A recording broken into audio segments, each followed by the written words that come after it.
Hi, everybody. Welcome to the Paula Peralta Show. I'm your host, Paula Peralta, and this is the podcast where I talk to people that I love, and we talk about whatever we want, and we're happy you're here. So make sure you click subscribe if you haven't already, tell your friends, share it along, and let's get started. Today I'm joined by one of my favorite people, and I feel like I say that a lot in every podcast, but it's true because this whole season is my favorite people. But the reason that he is one of my favorites is because he's not only been a great support and champion over the last several years, but also, you know those people that you talk to and you always learn something in every single conversation, and also just like those people that have a really inquisitive nature and are just like constantly asking questions. How do we change this? What's the future look like? How do we prepare for it? And truly, Gordon Miller is someone who, for me, is so dedicated to the beauty industry and really to like empowering us to be the best version of ourselves, whatever that looks like. And that's also actually one of my favorite things about you, Gordon. Stop talking about you like you're not here, but is that you really have no judgment of what that looks like what your career path looks like or what your life looks like. It's just like, do something that works for you. And here are some, tips and tricks that might get you on the way there. So welcome, Gordon Miller, to the Paula Peralta Show. Paula. I'm so excited to be I'm with so you. excited. And De Niro. Oh, yeah, De Niro. Definitely BFFs now. It's a great sign that all the stars are aligned today. So. Totally. And we have coffee, thanks to you. Coffee. Cheers to you, my friend. Thank you. It's funny. Okay, so I don't actually drink coffee. And I didn't even grow up, my parents never drank coffee. I didn't grow up drinking coffee. But today I was like, Gordon's here. Oh. And if ever there were a person that was synonymous with coffee, it would be Gordon Miller. So I'm going to drink coffee. If you're listening to this and maybe you don't know, this is also being recorded via video. So it's a video podcast as well, so you can head over to YouTube, to Paula Peralta Show, and check it out because you'll see De Niro in Gordon's lap and our coffee drinks. Here in the Paula Peralta studio. In the studio. The video studio versus the hair studio. Yeah, right? Exactly. Love it. Okay, Gordon, so should we just jump right in? I feel like a lot of people know who you are, but they don't necessarily know who you are. And so I wanted to... Which probably is sometimes by design. So a lot of it is, actually. But I want to talk a little bit about, let's talk about baby Gordon and, growing up, where are you from? All the way to how did you end up in the beauty industry? Oh, we have to do the short version. Okay, we can do the short version. It's a long story. Yeah. Well, this is not a 15-minute podcast. Right. It's been a long life and a long career. So, baby Gordon, born in New Jersey to Dick and Joan Miller. And my wonderful parents, crazy life growing up. We didn't grow up with a lot. Yeah. Born into the projects in Long Branch, New Jersey, and my dad had just gotten out of the Korean War. Didn't fight, but was in the army. And my folks didn't know anything about much of life, actually, let alone having a kid who was very unexpected. My mom got pregnant when she was a senior in high school. I didn't figure out that happened before they got married until about 18 years later. Funny how that happens, they right? Didn't talk about those things. You're doing the math and you're like, wait a second. Mm-hmm. Yeah, I have 3 siblings, 2 brothers and a sister. Grew up one right after the other. Wow. That's how they did it back in the day. And when I was 13, my dad, who ended up with a pretty serious gambling problem throughout much of his life and a drinking problem, but he was still a lot of fun in spite of those things. And things went sideways, and so we suddenly moved to Florida, West Palm Beach. We could see, if we looked really hard through the window, we could actually see Mar-a-Lago from where we lived. Wow. But we lived in a very wealthy neighborhood in a tiny, tiny little 600 square foot stucco building. Wow. And with 2 bedrooms for 6 people. Mom and Dad slept on a couch that was not a pull-out couch. One of them slept with the cushions off, and the other slept on the floor. That went on for 3 years. But we were happy poor. Yeah. My folks didn't even let us know we were poor. We realized that when we went outside and we could see Mar-a-Lago, which was not owned by the same family as owns it now. But, had a nice time, but a poor time. Never went to a salon in my life, until after college. Uh-huh. Barbershops from time to time, but mostly home hair. And my mom kind of informed my whole life. My mom is still the nicest person I've ever known. She's just nice, and went through a lot, most of which we never understood growing up. She kind of sheltered us from all of it. My dad was a lot of fun when he wasn't kind of a mess. And he was so much fun that you kind of ignored the messiness of it all, you know. Kind of knew what I wanted to do in life, I thought, which was to be a lawyer. I like to talk. My mother, to this day, when Mom says, I still don't quite understand what you do all these years later. Finally, I started saying, you know, Mom, I think I talk for a living. Yeah. And there's a lot of truth to that. That's true. And so I wanted to be a lawyer. Went to the University of Florida, got lucky, got scholarships, saved up for college, but Dad kept raiding the college fund and for different things. So that happened. But I got lucky and got a scholarship. Pretty much worked my way through most of college. And decided to be a finance major because my roommate in college was a finance major. That was the only reason. That's so funny. So we can hang out and go to the same classes together. And then I graduated college, had a good college experience in terms of academics. I really loved it. I love to learn. I love school. You know, I love all that stuff. But I was, I understood that I was gay probably at 6 or 7 years old. So back in the day, people didn't talk about daycare. Like if you're lucky, you know, grandma was your daycare. That was kind of normal. My grandparents both worked, and it was not easy to get daycare. So we used the public library for daycare. She would drop us all off at the public library. Wow. You could do that back then, and nobody cared if you left your kids. Nobody cared if you left your kids out all the time, you know? Wow. It was the era where kids would just roam the neighborhoods at, 5:30, and my mom would stand on the back porch and scream at the top of her lungs. All the moms did. And we'd all come running. So it was a different time. In the public library, probably beginning at 7 or 8, I loved reading. I loved books, and I started to understand the library. And I understood that you can find everything. You know, they have what's called the Dewey Decimal System. Yeah. Somehow I find my way at 7, 8, maybe 9 at the latest to the book category on homosexuality. I was a very curious young child. I knew who I was. I knew I was different. I knew I shouldn't talk about it. But I figured out I could read about it. Wow. And that was a big part of my self-discovery. I was shocked to find out that I was probably mentally ill and insane. But I was logical and rational enough to know there was several sides to that equation in what I was reading, and I was like, I'll be fine. I'll be fine. Johnny Mathis was on TV. That's how I learned about homosexuality, because my grandmother called him a faggot. And that's negative, but I was like, okay, so I'm a faggot, so that means I need to be chill. But I love Johnny Mathis. So if it's good enough for Johnny, it's good enough for me. My parents love Johnny Mathis. So that was Gay Gordon as a child. And then at college, I was lost. In terms of what I was going to do with my life. I was closeted with my family and most of my friends, actually. I wasn't an unhappy closeted person. You know, in 7th grade is when I kind of was like, okay, this is really who I am. Now I really understand it. And I wasn't sure what to do with it because we had just moved to Florida, and changing schools, it wasn't overly friendly, had nothing to do with anything except I was a nerdy, skinny kid. So I got picked on for that, not for being gay. And then one day I was sitting in the back of a classroom, and someone had carved a David Bowie quote, probably my first introduction to quotes, the way because I love my quotes. Yeah, you love them. There was a David Bowie quote, and I'd seen David Bowie on TV, and I was like, oh my God, I was like, he has to be gay. Not, right. Historically speaking. But David Bowie gave me the courage to be gay. Like in that moment, wow. And then I'd already seen him, and I was kind of obsessed a little bit, but not thinking sexuality. But I was like, if it's good enough for Johnny Mathis and David Bowie, yeah, I'm good. So, I got through all that, graduated, moved to Denver where my folks had relocated. Didn't know what I wanted to do with my life, except I wanted to get my own living going so I could be gay. That was that moment in life. I was like, I got to get away from my folks. I got to be on my own. I'm in a big city, Denver. I can go live in a gay neighborhood and find myself. I mean, right. I knew who I was, and so I had to go get a part-time job somewhere or a full-time job, and it was at the Denver Bank building. My degree was in finance. I said, I don't know what it is, but Dad will think it's finance, so yay.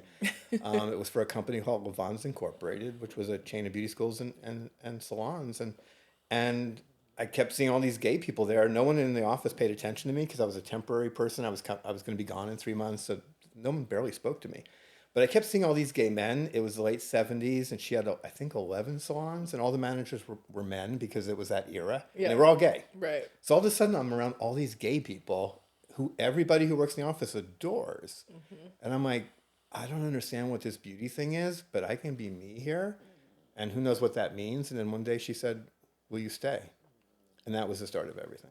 Wow. That's kind of a long version of I love it though. Short story. But I think I love that because to me, I mean, I've been on your podcast. We've had so many conversations. We've been on panels, and you're always the interviewer.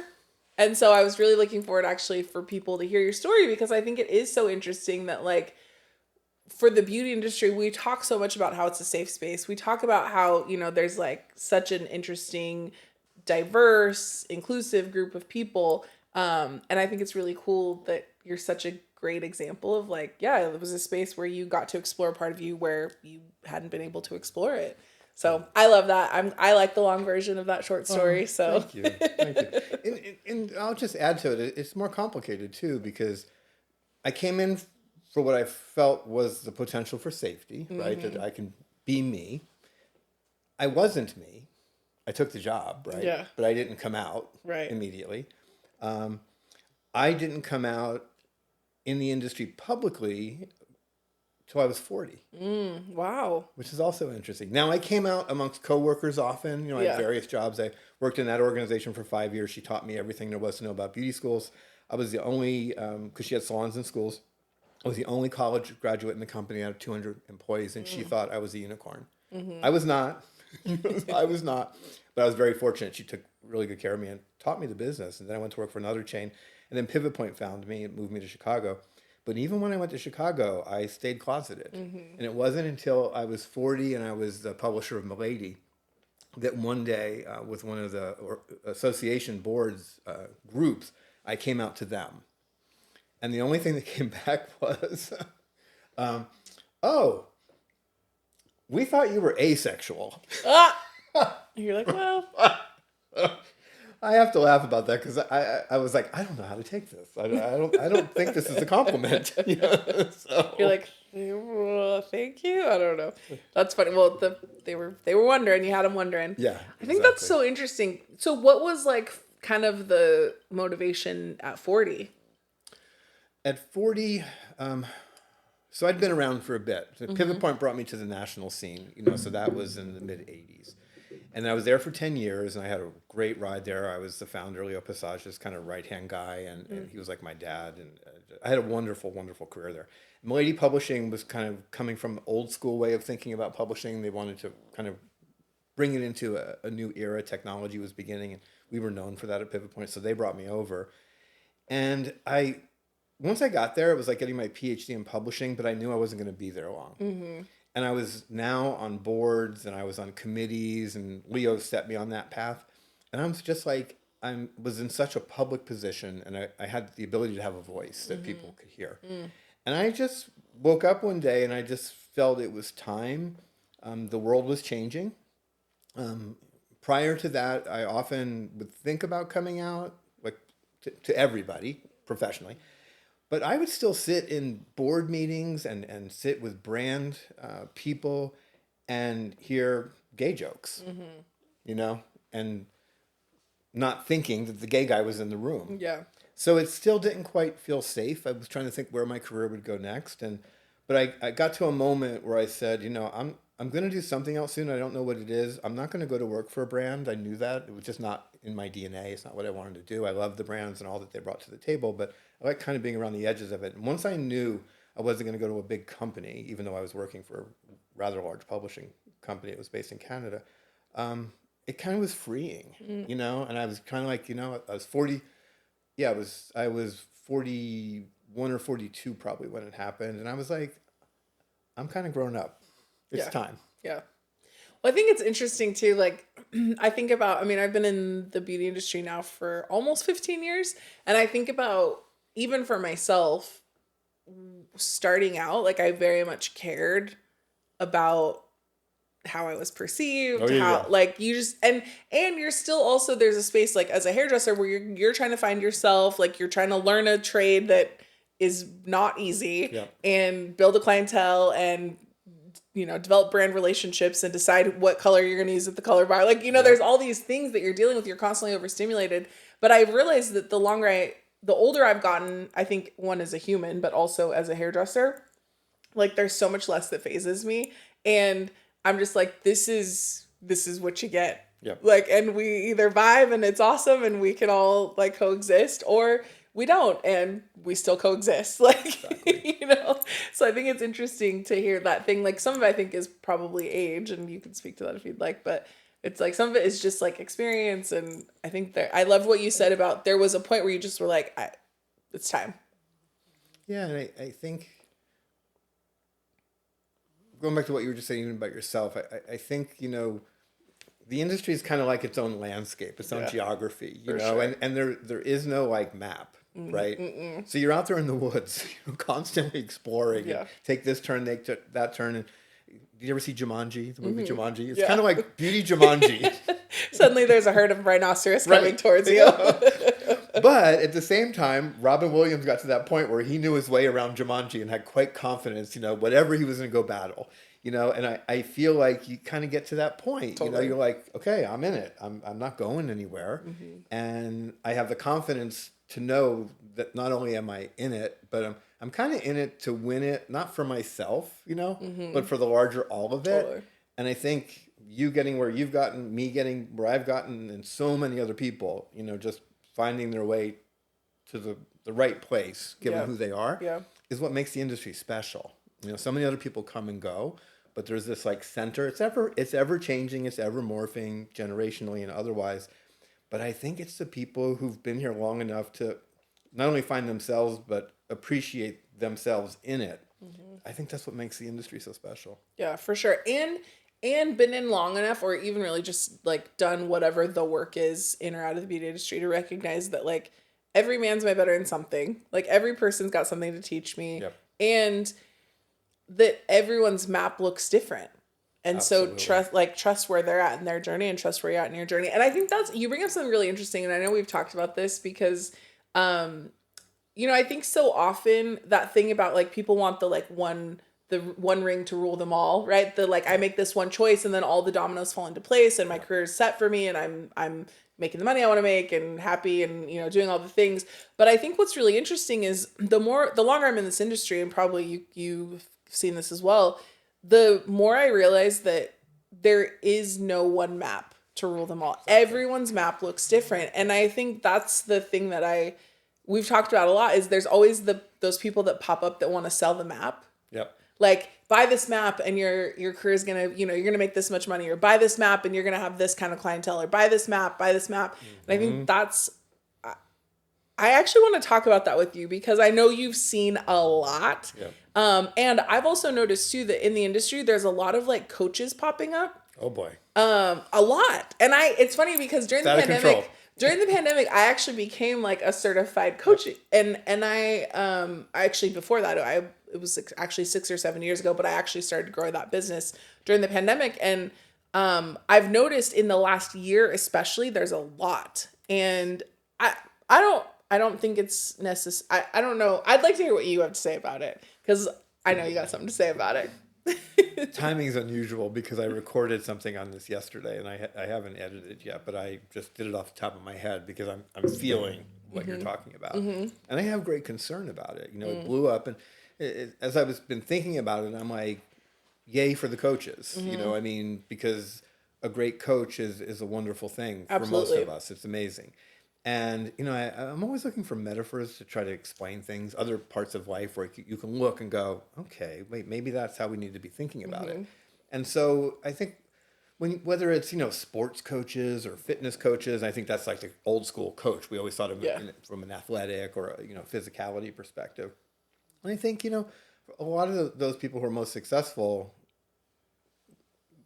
they had some experience doing it, or they just kind of followed the rules of whatever game they're in to a way that people can go, yeah, that's how you do it. And there's learning there, and I can apply it perhaps in my own way with their help to what I'm trying to accomplish.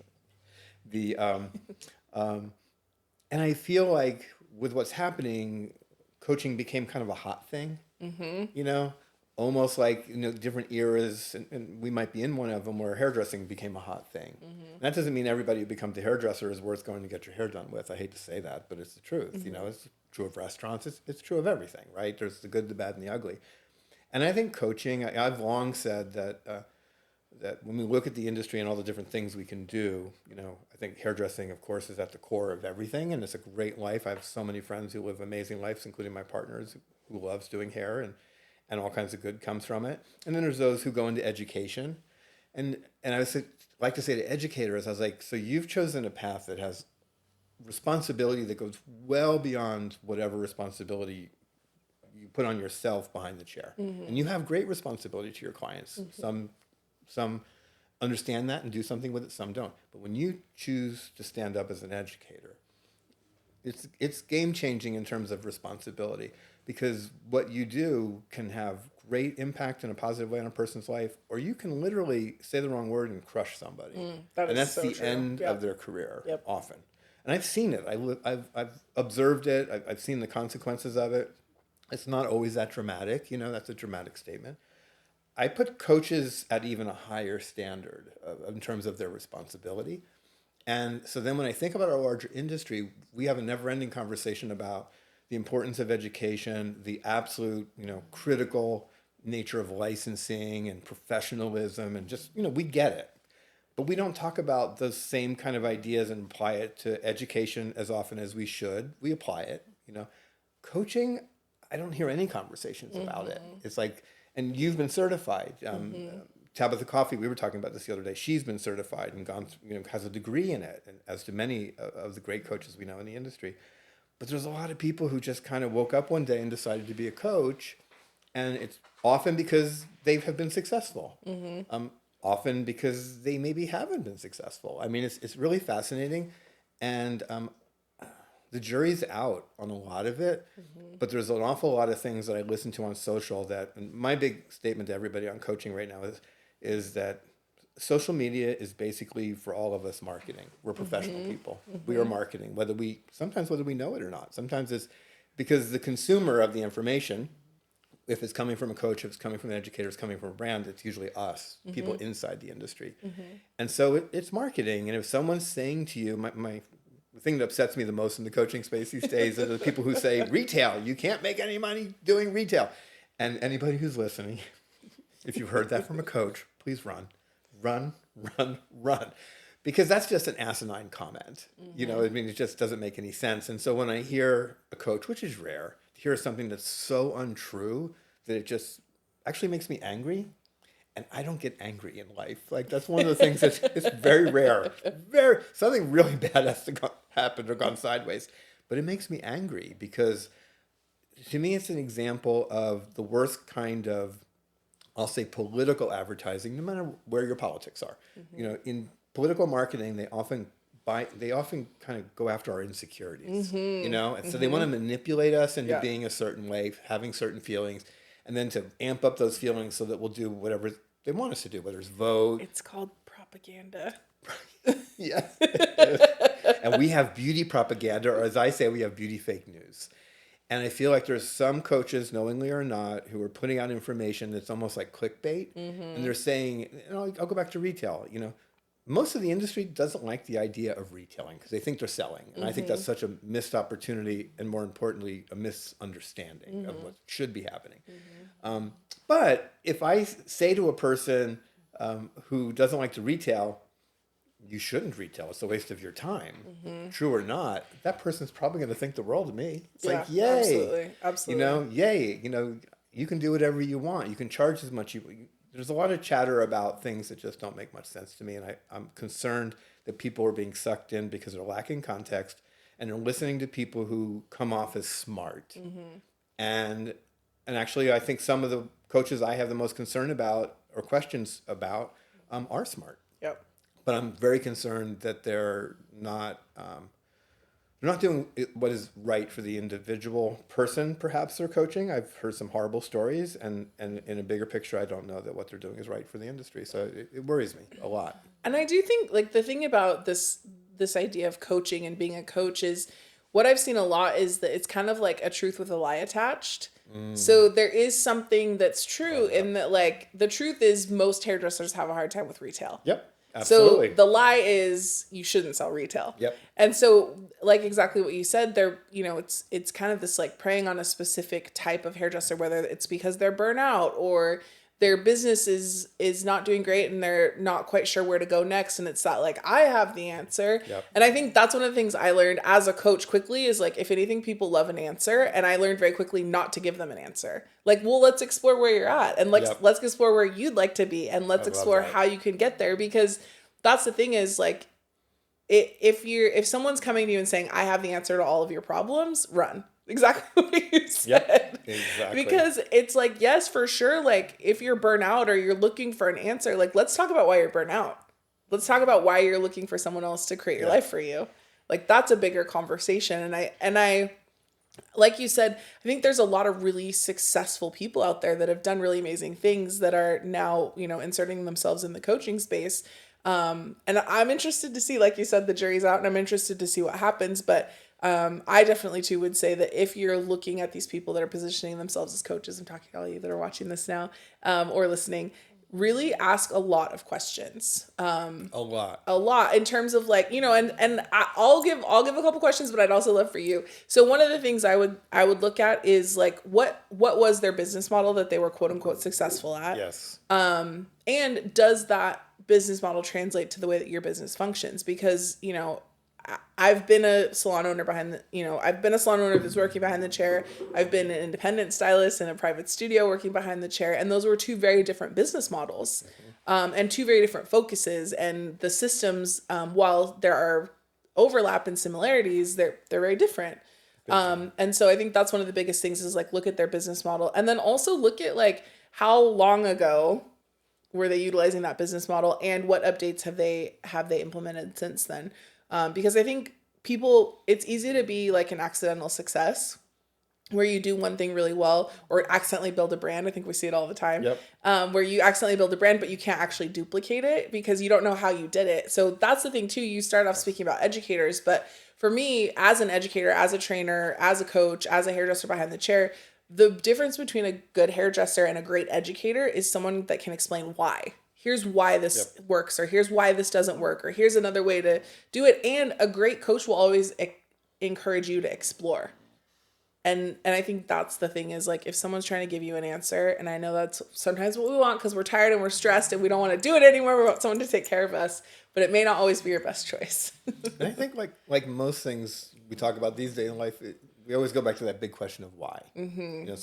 So why are you considering a coach? Yeah. And is it a reaction to marketing, where you're just like, oh, I heard what I need to hear. I used the example recently with somebody. I said, when I was growing up as a kid, I hated broccoli.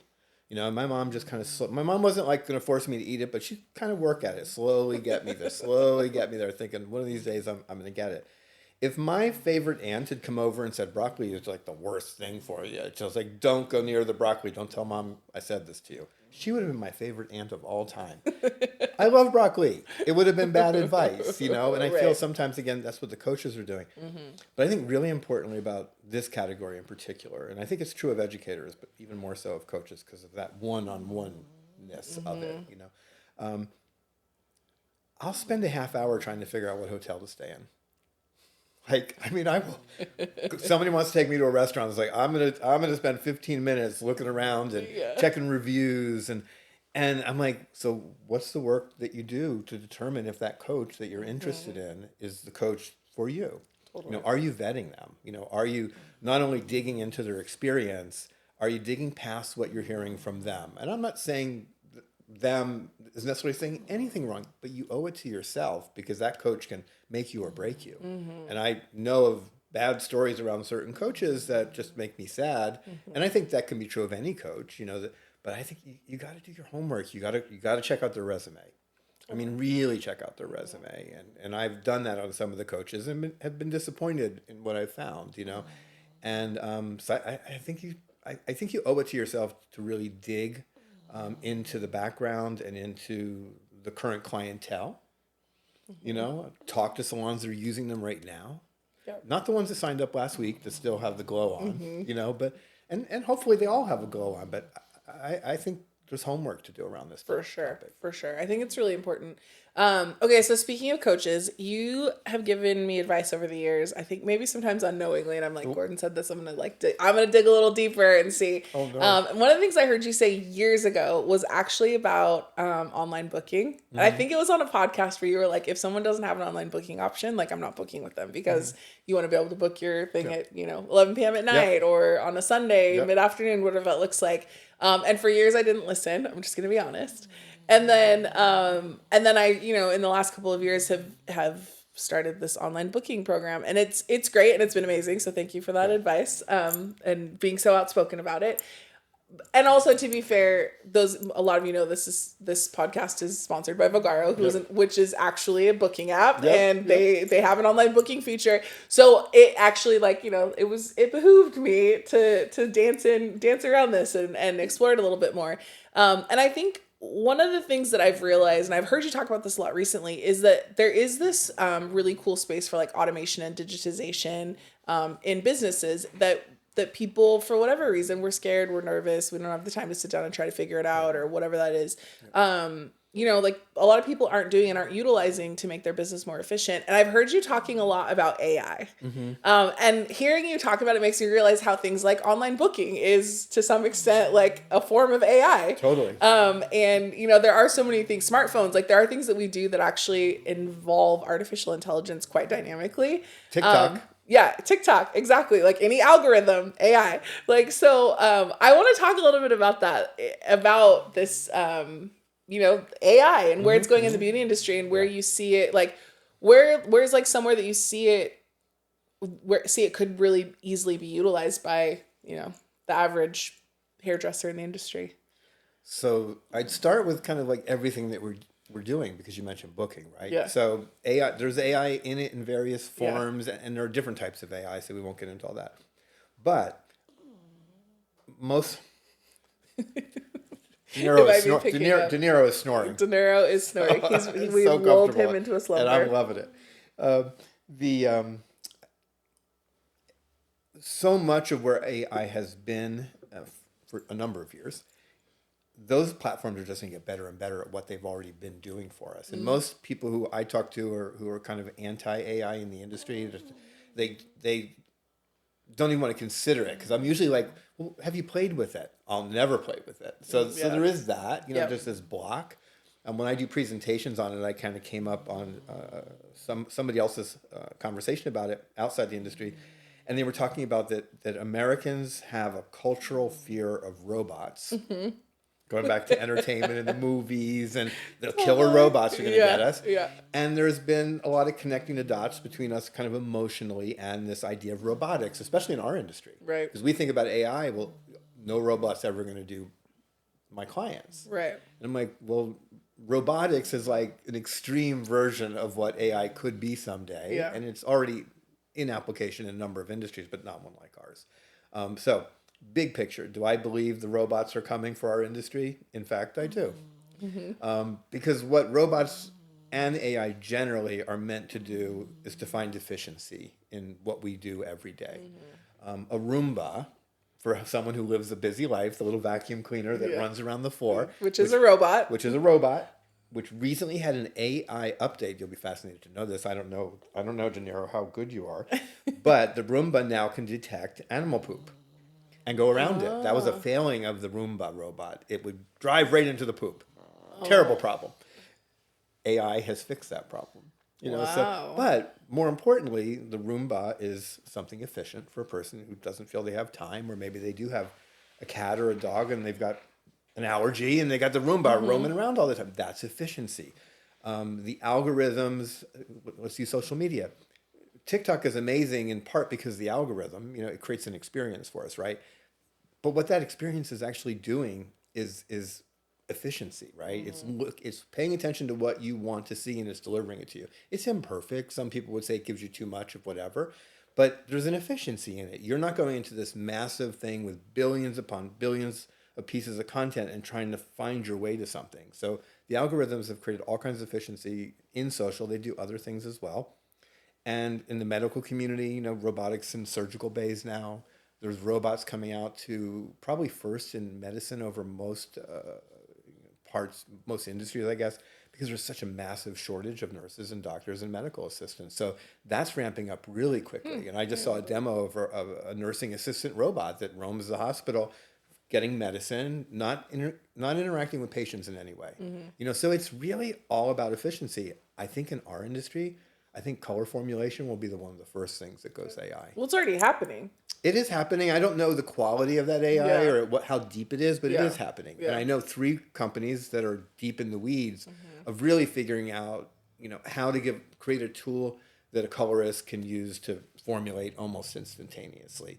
Not taking away from the artistic colorist who, wants to take that to another level, but just like in food, the one extreme in food is, the kind of the robotics and some fast foods type of stuff that just everything just kind of happens and comes out and they put it together, and many of us really like that.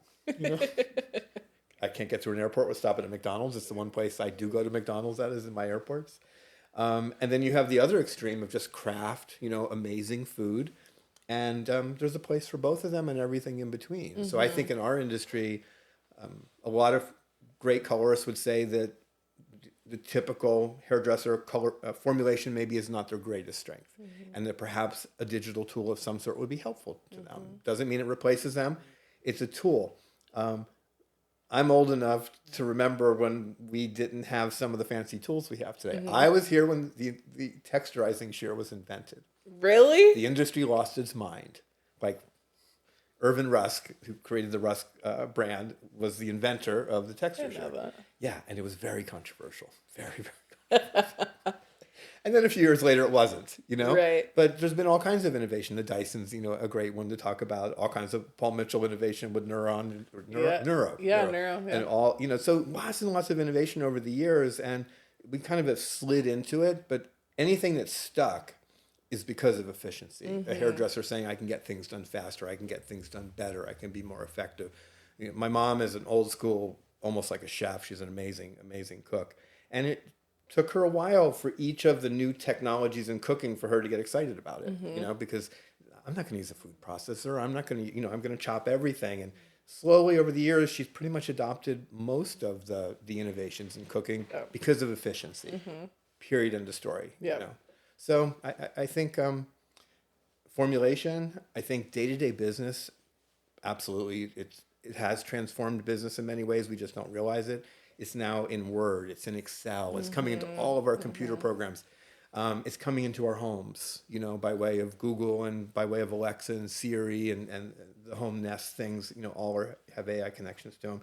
The same will happen in salons, So education, I think, will completely be transformed. The work in education and AI that's happening more in the public sector, it will take time to reach us, is going to be transformative. Sal Khan, who started Khan Academy, his dream, and he says he's not far from it, is that every young person on the planet will have the ability to have their own personal tutor that will be AI.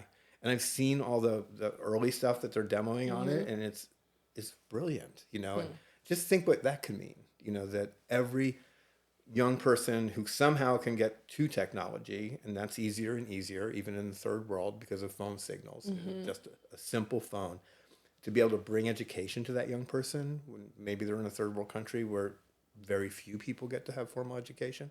And not only it's not like watching YouTube, it is personal. It knows you, it knows what you know, it knows what you don't know, it knows how you understand, how you learn. These things are all possible with AI, which I believe will transform education and beauty completely, especially in the area where we need it most, which is business and career development, because 80% of being successful in this industry has to do not with doing hair, and yet 80% of all education is about doing hair. That is a really interesting point. Circle back to the coaching conversation. That's really interesting. Okay, so what are a couple of ways that like hairdressers that are like, oh, I don't know about AI, like what are a couple of ways that they could use it right now or start to adopt it more fully in their spaces? Most of AI over time is just going to come to us. Just like if you use Word now, there's AI tools. You can turn it on or turn it off. So again, there's so much AI around us and we don't even understand the majority of it. So it's just going to happen. Whether we like it or not, it already has happened. It's going to continue to happen. If you want to kind of get into it yourself, OpenAI is the best place to do it, openai.com. and you can just go have fun. You know, that's what I try to say to people. It's free. You go to the platform. It looks like Google, you know, on a page, but they have these I think 4 or 6 boxes that just say like examples to try. And if you just go there, push one of them, it'll be like, you know, how to create a great birthday party for a 10-year-old. Do it. You know, I just did. I'm going to Mexico with my partner in November for 2 weeks, and so I went in, and he's from where we're going, so he had no interest in this. But me being me, you know, I like to be in control. So I decided to have AI create our trip itinerary. He was not happy with this, but he was impressed. He was very, very impressed. Every place, he's like, you know, I always wanted to go to that restaurant. We're going to Puerto Vallarta. That's where he's from. And again, he was impressed. But you can go do those fun things. Create something that has nothing to do with your work. I also recommend highly that you do something as simple as, tell me about Vidal Sassoon. Explain to me in 500 words or less the science of hair color. And just see what it brings to you, and then see if you are impressed. If you're not impressed, because it sometimes will bring you the wrong answers, but AI, I think it's really important to understand is it's imperfect, as is all technology. A lot of the imperfections comes from how we ask things. So I always tell people, think of AI like someone just handed you like the smartest assistant ever. Like, here, free, just so smart. Doesn't know anything about hair. Really smart though. And now you want it to do a project for you for the salon. Maybe it's marketing, maybe it's something else. That super smart person, you're probably going to sit down and have a conversation. Like, I know you're a smart person. Let me tell you a little bit about our salon. Let me tell you a little bit about things I think would be helpful for you to know before I send you off to do that project. That's just how we do things, right? As humans. You need to do that with your AI. I have named my AI. I talk to it like it's a person. I say please and thank you. And it has gotten me into this just in case the robots do, you know, take over. Exactly. I want to be on the good list. It's like, we're not sure about those humans, but Gordon's okay. And by the way, he is gay. But I think there's fear again of this like technology. So I think if we kind of think of it as a little bit less like technology and more like an assistant, that the chances of being successful with it, even on just a human level. One of the fun things to do is they've talked about it from the AI side is tell it what's in your refrigerator and ask it to make you a meal out of what you have. And you'll be amazed what it comes up with. It's really... That's actually really fun. That's a cool idea.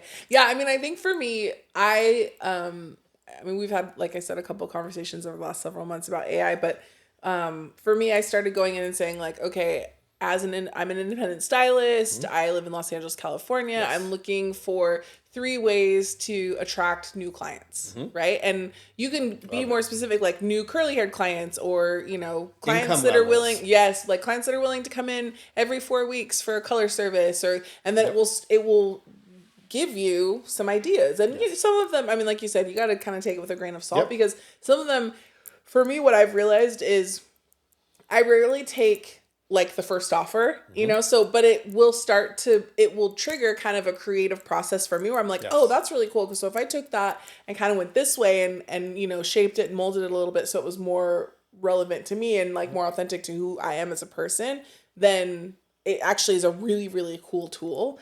And that's been super fun for me to like play with AI. So I love what you said about taking the fear away from it, because just jump in. And if that was a human assistant, like some really smart high school kid who just volunteered to be your assistant, you probably would do something similar, right? Totally. Because they would have given you something you're going to, okay, that's great. They saved me time.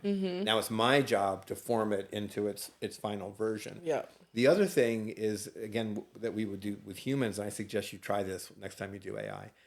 Give it the task. I want you to help with my promotions. And you want to be as specific as you can, just like you would with a real person. Absolutely. But then, once you've told it what you want it to do, before you hit that button, say, before you get started, do you have any questions for me that would help you answer my questions better? Literally, type it in. Then hit the button and be blown away by the questions, the smart questions, because it's going to come back like a person would and say, okay, I didn't quite understand this, or could you refine this, or do you want me to go this deep or that deep? It will come back questions that will help you and the AI to do a better job, and mind will be blown. That's so cool. And I think one of the things I love about that is I love collaboration in general.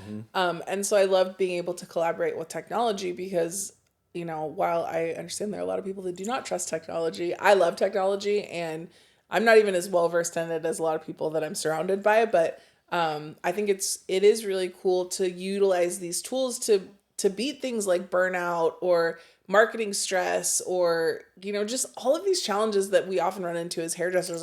Maybe I'm the only one, but a lot of the things that cause me to stay up at night, or I spend an inordinate amount of time trying to process or think about, like, using things like AI to streamline has actually been massive for me in the development of my business. Time, like that's what we have, 1000%. right? Time. Yep. And if it can create efficiencies, if you can save a little time here, a little time there, Yep. you have time for one more client, or you have time for one more coffee with a friend, Totally. or time with your family, or Absolutely. whatever it is. It's all about efficiencies, and then putting it in the context of our lives, because AI has become this international, global conversation, often about killer robots, or often about displacing people from their jobs. Yeah. And it creates fear. One of the nice things about being older, there are many nice things about being older, by the way, including at a certain point, people go, oh, he's just crazy. So Gordon's so eccentric. But context, so I think back when I remember, because I am that old, when calculators became a thing. My poor grandmother thought it was the end of the world. Really? The end of the world. If you don't know how to do long division, you can't get through life. And that was her generation's kind of attitude. It just wasn't her. It was a conversation in the world that we had this little thing and that we were going to do this. And almost like people talk about AI, high school students cheating on papers. Yeah, sure. They considered the calculator cheating on your math test. And for some, it was. But we survived. I think right before that was kind of when television was blowing up. When I was a kid, we had a black and white TV. It was kind of a big deal to get a color one. But again, my grandparents and my parents, it was the boob tube, and that was just about stupid. It makes you stupid. Yeah, and it's gonna ruin the world. Then there were computers, and you can kind of take every era of big technology, and there's major doomsday around it. We had that kind of internet-based thing 20 years or so. It was the end of the world. The doomsday thing was going to happen. It was all technology connected, and we got past that as well. So I think we'll get past AI. I think so too. It's pretty amazing. Let me say this is the last part about that. Nuclear power is such a great example when people get fearful of technology, and nuclear power is horrific, and we all should always, I think, have a little bit of fear, because that fear, I think, then informs our politicians, who we hope do what needs to be done to keep the world safe. Same's true of AI. I mean, nuclear power is the most horrific weapon, or was used to create the most horrific weapon ever known to man, and remains the biggest threat probably to mankind. It also brought the third world into the modern era and saved millions upon millions, if not billions, of people's lives, and made them better by bringing electricity to places that couldn't have it otherwise. So good and bad in something really huge. I mean, nuclear power, AI, probably equally as big in the history of the world in very different ways. So, do with it what you will. Do it with, and we'll see what happens. Hopefully there won't be like an AI Godzilla, because, Godzilla came out of the nuclear era, metaphorically. I wonder what that would even look like. Yeah. Yeah. Okay, so what are you seeing in terms of like the future of the beauty industry? Like, where are you hoping will be? Like, what are some of the things that you're really looking forward to? So today, getting off the plane, coming over here, I read it. It was fascinating. I was literally standing on the plane waiting for the crowd to get off, and I opened up my news feed, and there was a great article in the New York Times about the reinvention of the restaurant industry. And it is a great article. I don't know that. Google it. New York Times reinvention of the restaurant industry. It's an editorial from a guy who came from fine dining and had some success in it, and coming through pandemic, kind of came to a realization that everything had been changed and everything needed to be rethought, both for his life and his profession, and kind of explains what he did and how he thinks it's going to affect the entire industry. I feel like we've not gotten there yet. I feel like we need a reinvention. I think the conversations the industry's having amongst ourselves have a lot to do with that, but we've not kind of pieced it together. You know, Yeah. whether it's boundaries, whether it's, you know, how we thinking about time, how we think about the business model stuff, how we think about pricing. They're all kind of like these little separate conversations that have not coalesced. And reading this article about restaurants, I was like, okay, this gentleman has kind of coalesced these ideas into something that I'm going to send that article today to a lot of beauty friends, including brand friends, saying we need to be paying attention to this kind of thought process that this person has.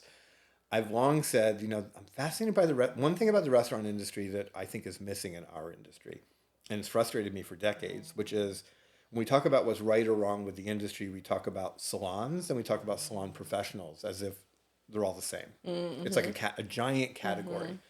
And we're a giant industry, and I would argue, like the food industry that has many categories that we don't spend enough time talking about. So I love McDonald's, you know, so that's fast food. In the food service industry, in the restaurant industry, they get that. They've categorized it really clearly. We talk about value salons, and they have many meanings, but we've not taken as deep a dive into categorizing the industry in such a way that it becomes the language of the industry, that we all understand it. So when a young person comes into the industry, they have some clarity. Not that I want to work in a better salon or this kind of salon or that kind of salon or a different business model salon, but I have the map, right? At least of the landscape. I may not know all the paths, right? But I can see Mount Kilimanjaro over there, you know, and I know what it is, you know, whatever group of salons that might be that I'm drawn to. So I think that's an important part of what's to come. You know, I think a more sophisticated kind of take on who we are and what we are, and almost kind of like institutionalize our thinking so it becomes kind of solid. Because I think it will help everybody. That we just have a more solid understanding of what we are, who we are. People have long complained about, you know, the lack of understanding of history of our industry. I think that's a bigger problem in the world. I don't think we understand the history of our nation and the larger world as well as we could. And I think being older, I think we were taught in a different way, and I think it's helpful as context. And I think we have such an amazing history. I've studied it. You know, I ran the Hairdressers Association for 10 years, and I had 100 years of minutes like close by to me, and sitting on my desk I had two big books from 1929 to 1930 that were all the meeting minutes. They talked about what was happening in the industry, and this industry has changed dramatically over the years. And I think our not understanding what it we lack context. It would just make us better. That's all. We don't have to be all history geeks, but I think a lot of the things that are being talked about today, again, by way of coaches, by way of education, by way of generational stuff, and having done this now for over 45 years, almost nothing's changed since I got here. Like the fundamentals are absolutely, like they are the same. How we do things is different. How you blow hair dry is different today than it was 40 years ago. It's different today because of technology than it was 10 years ago. You know, how you curl hair, how you cut, it's all changed in how you do it, but the science hasn't changed fundamentally. There might be new chemicals or mixes of chemicals because basic chemistry hasn't changed. How companies put it together and the results might change. But the fundamentals of business, the fundamentals of career, and the fundamentals of hair have been the same for almost 50 years that I've been in this. And that's powerful to understand that, you know, because I continue to be, I think, an observer more than anything else. And every time I look around and see someone like you who's like, look at Paula, she's blowing up. If I do what I too often do, start to kind of try to break that down. How'd she do that? I don't know. I can always take the dotted lines almost always into some of those foundational things. Showing up. You know, putting yourself out there, you know, learning, you know, networking like a crazy person, you know, which everybody benefits from. And there's a whole lot more on the list of fundamentals. But I think that's just really important to know and understand. And I think if you're curious, you know, I think that's another trait of successful people. You know, you get to work with Robert Cromines, you know, and who is one of the more interesting, I would say, characters in the industry, as well as iconic hairdressers and educators and individuals. But he's Robert, you know, he's different. And he's one of the most curious people I've ever met, you know. And you don't get to be in the game the way a Robert Cromines has, you know, doing what he does, you know, for this long without being special. But I would, again, take all the special people I know, and I know most of the special people. You do. It's true. that when you kind of dissect everything that's going on, you come down to these fairly basic building blocks of career that they've perhaps supercharged because maybe they put them together in different ways, or they've had done the right things in that right moment, which maybe gave them an opportunity that someone else wouldn't get. And I think that's important to say too, because sometimes we do those basics and we work and maybe things don't move fast enough for us. Mm-hmm. But again, as an older person, I'd say, patience is a virtue, and it doesn't matter how fast the world is going, because especially when you're young, at whatever speed it's going, it's never fast enough. Yep. And also too, like, Robert Cromeans has always been Robert Cromeans, but he wasn't this Robert Cromeans 30 years ago. I knew him when he didn't have a hat. Yeah, see? When I first met him, I should say. I didn't know him when I first met him when he didn't have a hat. No, see, exactly. And so it's like, I think it's easy to look at something or look at where someone's at now.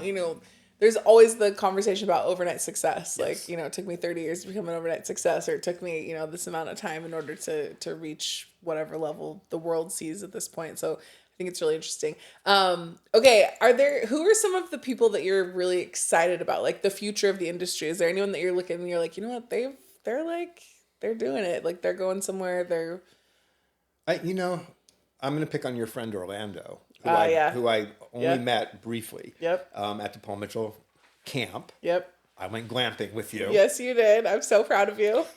Everyone should be proud of me. You did great. I'm not an outdoor person, but it was an amazing event, and I got to listen to Orlando, and I got to meet Orlando, and you had him on the podcast. Yep. And he's, in many ways, I would call him a contrarian. Mm-hmm. And I love contrarians. I consider myself a contrarian, somebody who's kind of going against the grain a little bit, yep. And who's not necessarily just kind of riding the wave in the direction that everybody thinks you should be riding it in.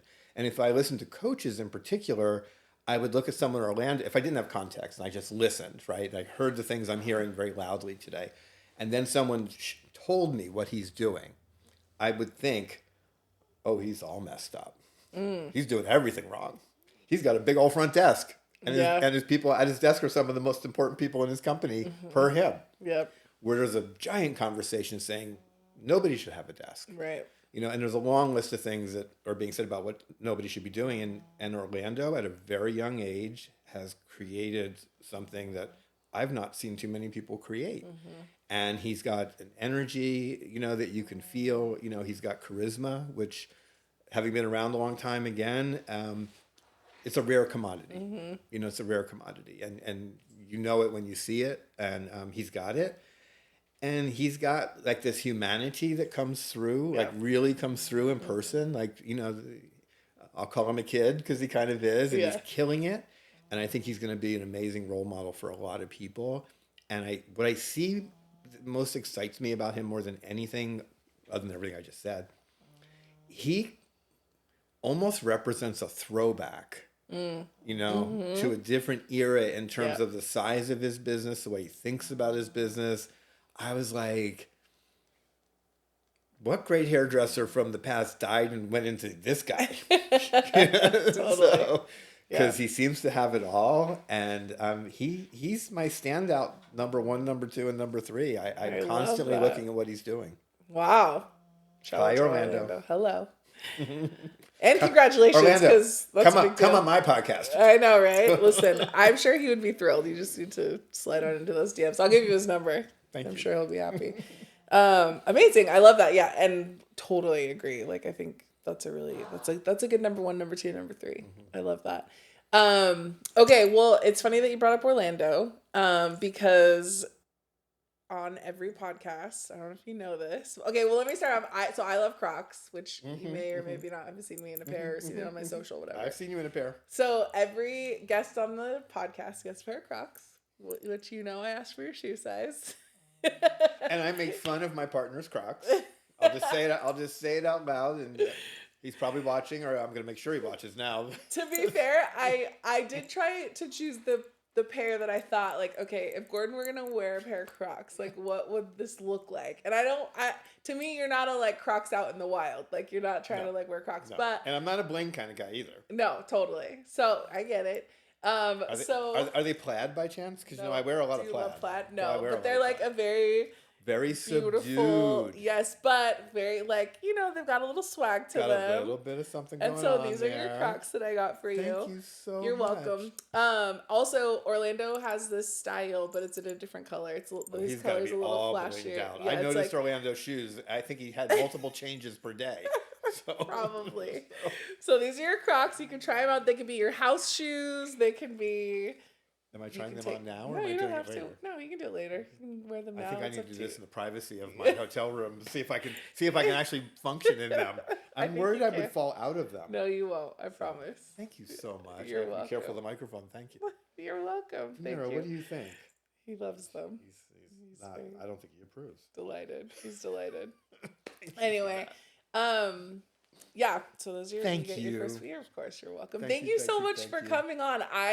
It's like I'm giddy and just delighted and so happy. And I always love our conversations and, thank you just always for the support that you've given me, but also the support you give the industry. Like I think not enough people realize what you have done and what you continue to do. And, you've been a fixture in my entire life and career, and I'm so grateful. And I always if something new comes across to me, like I'm always like, I need to talk to Gordon and see what he thinks about this, like because I just know you're informed, but it's this beautiful combination of informed and so committed to the beauty industry, and I think it's really beautiful, and like you said, you've seen a lot of stuff, so including you and your journey, and what I would say to everybody is that watching and paying attention, it's so powerful,